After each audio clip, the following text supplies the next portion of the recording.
Después de las invasiones de los germanos, que acabaron con el Imperio Romano de Occidente, el siglo VII supone para los pueblos de la Europa cristiana un periodo de relativa paz interior.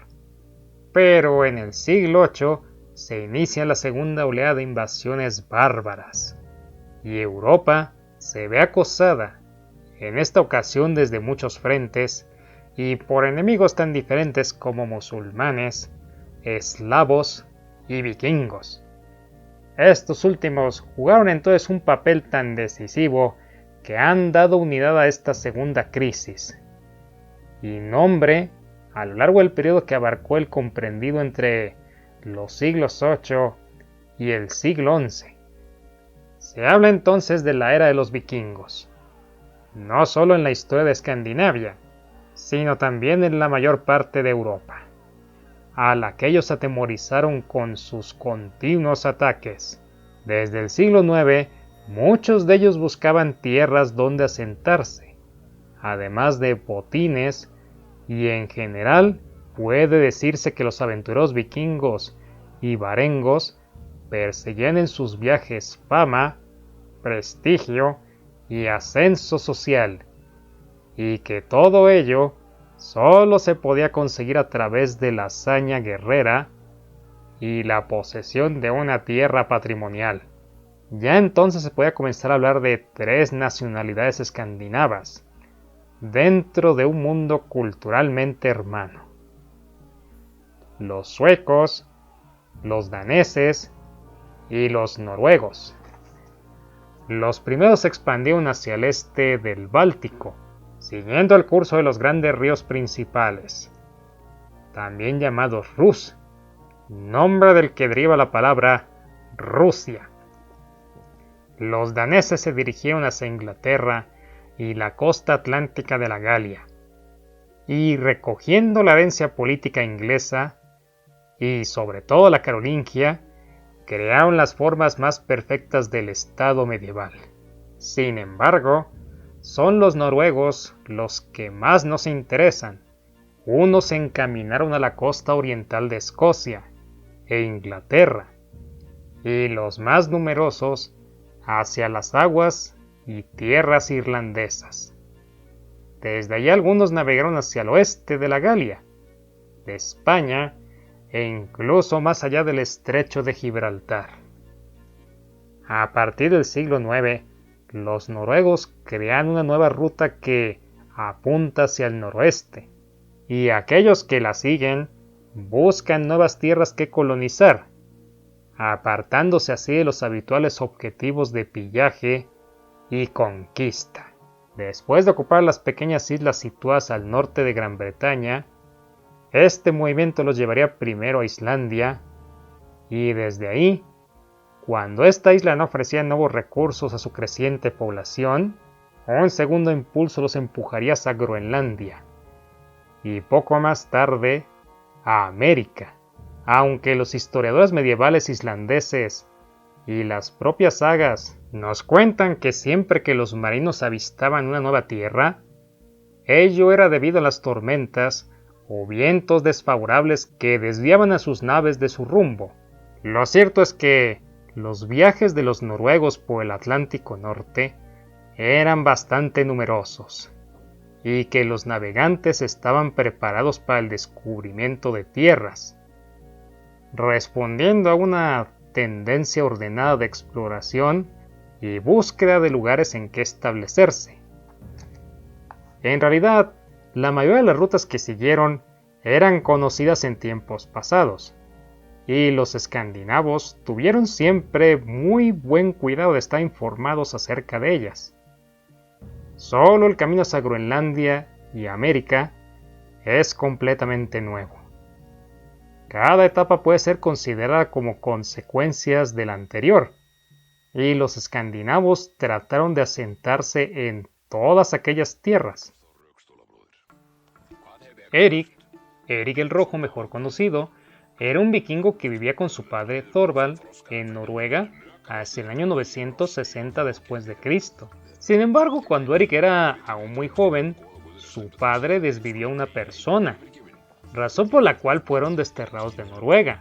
Thorvald y Eric entonces fueron a vivir a Islandia, que ya para esas fechas era una colonia vikinga importante, ya en Islandia, y con el paso de los años, Thorvald falleció a causa de la edad. Posteriormente, Eric se casó y se fue a vivir al sur de la isla. Ahí su mujer dio a luz a un niño que Eric bautizó con el nombre de Leif, nombre que la historia recordaría bastantes años después y que incluso tendría una aparición especial en el calendario.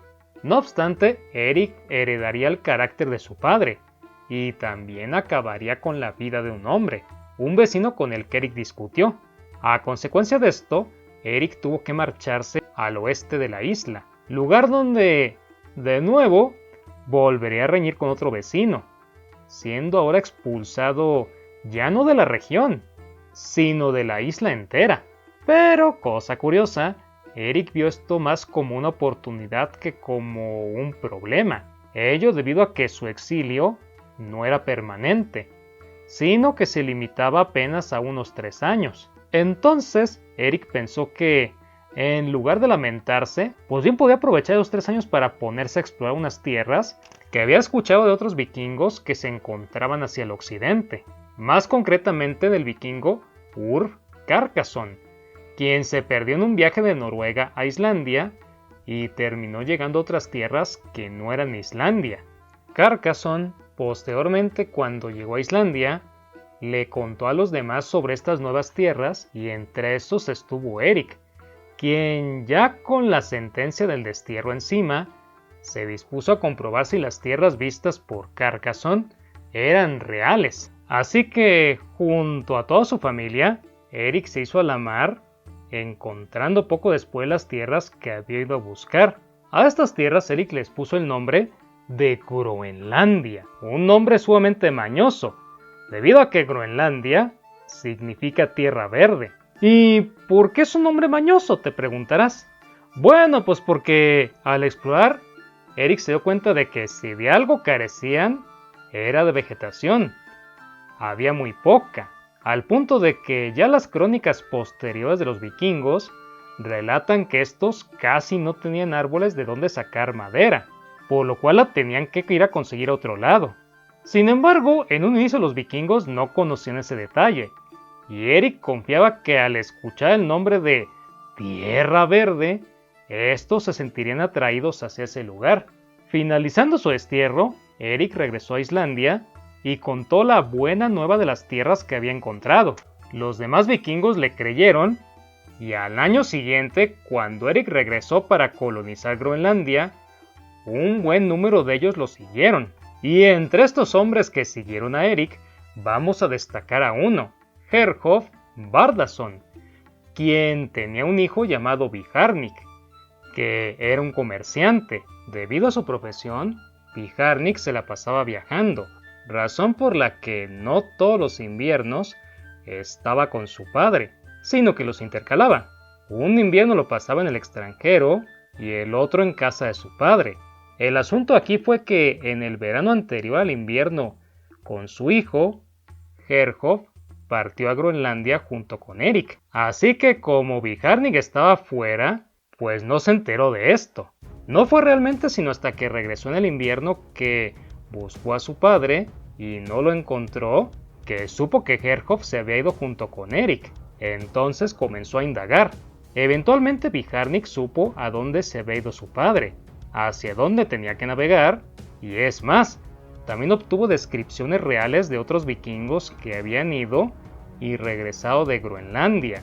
Por este motivo Bijarnik sí supo cómo era realmente Groenlandia, y no se quedó con las mentiras que Eric le había comentado a todos, así que zarpó de Islandia. Pero otra vez, por azares del destino, la mala suerte hizo que el mal clima obligara a Bijarnik a desviarse de su trayectoria, y terminó llegando a otras tierras que, de acuerdo con las descripciones que le habían dado, no se parecían en nada a Groenlandia. Al ver que aquel sitio no concordaba con lo que le habían dicho de Groenlandia, Bijarnik decidió no desembarcar y en vez de ello prosiguió su camino arribando a una segunda tierra, la cual tampoco se parecía a Groenlandia. Así prosiguieron y encontraron una tercera, que al igual que las demás, tampoco era Groenlandia. Y como te podrás imaginar, la tripulación de Vijarnik se comenzó a desesperar, cuestionando si de verdad iban en la dirección correcta. Afortunadamente, antes de que los hombres de Vijarnik se amotinaran, arribaron a una cuarta tierra, la cual sí concordaba con la descripción de Groenlandia. A pesar de esto, los hombres descendieron con desconfianza de la nave, y no fue sino hasta que se tropezaron con otros vikingos que finalmente estuvieron seguros de que estaban en el lugar correcto. Y entonces, ahora sí, Vijarnik pudo reunirse con su padre. Al igual que como había ocurrido con Carcassonne, la historia de Vijarnik se fue regando entre los vikingos, quienes a su vez la transmitieron a otros vikingos que también había en Groenlandia. En un punto estas historias llegaron a los oídos de Erik y de su hijo Leif, quien, ya crecido, comenzó a sentir interés por explorar las tierras avistadas por Vijarnik. Entonces Leif fue en busca de Vijarnik y se entrevistó con él. Le contó su travesía, cómo eran las tierras que había visto, etc. Ya con la información de Vijarnik, Leif decidió hacer como hizo su padre en Groenlandia. Le compró su barco a Vijarnik, contrató una tripulación, consiguió provisiones y se lanzó a la aventura. No obstante, lo hizo en el sentido contrario del que había ido Vijarnik. O sea, la primera tierra que visitó Leif fue la última que encontró Vijarnik. Esta tierra era estéril, rocosa, llana y casi carente de vegetación. Por esto mismo Leif quiso bautizarla con el nombre de Helluland, que significa lugar de tierras llanas. Y a diferencia de Vijarnik, Leif sí decidió bajarse en esta tierra, haciendo con ello más de lo que éste había hecho. Pero Leif no se quiso quedar ahí, sino que, como no había nada de interés, pues se embarcó nuevamente y prosiguió la segunda tierra. Esta sí tenía bosques y playas con arenas blancas, razón por la cual Leif la bautizó con el nombre de Markland, que quiere decir lugar de forestas. En esta también Leif se bajó y exploró, comprobando que era infinitamente mejor que la anterior. Sin embargo, Leif no quiso quedarse ahí tampoco, por lo que decidió ir con la tercera tierra. Esta última también tenía bosques, pero el clima sí era mucho más agradable que las dos anteriores. Y aquí Leif no solamente decidió quedarse, sino que quiso pasar el invierno en ella. Esta tierra fue bautizada por Leif con el nombre de Vitland, que significa lugar de vides, porque ahí había vides y uvas. Aunque aquí debemos mencionar que Leif no se quedó a la intemperie, ni tampoco en el barco, sino que le ordenó a sus hombres que recolectaran madera y que con esta construyeran unas casas. Al verano siguiente, Leif regresó a Groenlandia, no sin antes cargar todas las uvas y la madera que le fue posible, ello debido a que, como mencionábamos, en Groenlandia casi no había, y por ello él creía que así podrían aprovecharlo otros vikingos que la necesitasen. Leif jamás regresó a Vitland, aunque esto no fue porque no hubiese querido, sino porque las circunstancias se lo impidieron. Erik, padre de Leif, falleció luego de un tiempo, y como este era uno de los líderes de Groenlandia, Leif tuvo que reemplazarlo en el cargo, y ya con esta responsabilidad encima, no le fue posible hacerle al explorador. Mas Leif no fue el último vikingo que pisó Vitland, ya que atrás de él vinieron otros más, que entre los que destacan los hermanos del propio Leif. Pero ninguno de estos vikingos se quedó permanentemente en Vitland, sino que iban una temporada y después regresaban a Groenlandia. ¿Por qué? Pues porque no había muchas mujeres vikingas en Vitland, porque tenían diferencias entre ellos y principalmente porque no estaban solos.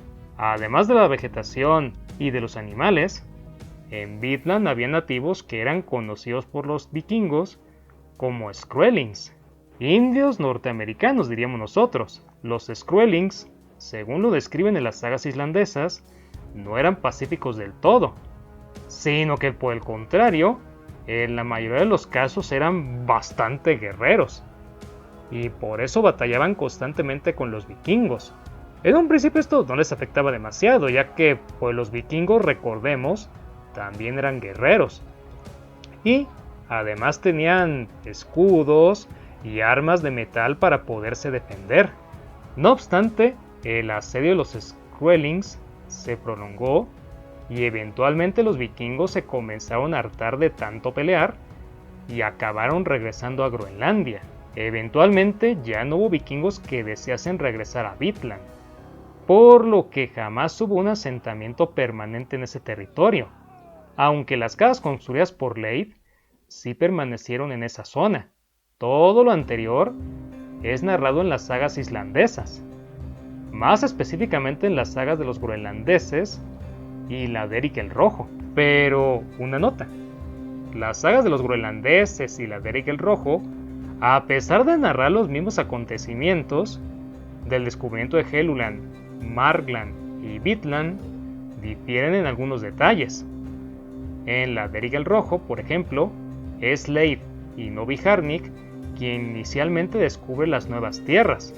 ¿Y estas diferencias a qué se deben? ¿Qué son versiones alternativas o qué? Pues no exactamente, sino que muy probablemente no fueron escritas por las mismas personas. Es más, ni siquiera fueron escritas durante la misma época en la que vivieron Eric y Leif. Estas sagas fueron escritas ya posteriormente por otros vikingos que se dedicaron a escribir la historia oral que tenían. Así que, pues a lo mejor, un vikingo escuchó una versión y la escribió, y después otro escuchó la otra, y bueno, siglos más tarde, estudiosos de la literatura analizaron las sagas y descubrieron que las tierras encontradas por Leif, de acuerdo con la ubicación geográfica que describe, se localizarían en el noreste del continente americano, más o menos en los límites atlánticos entre Canadá y los Estados Unidos.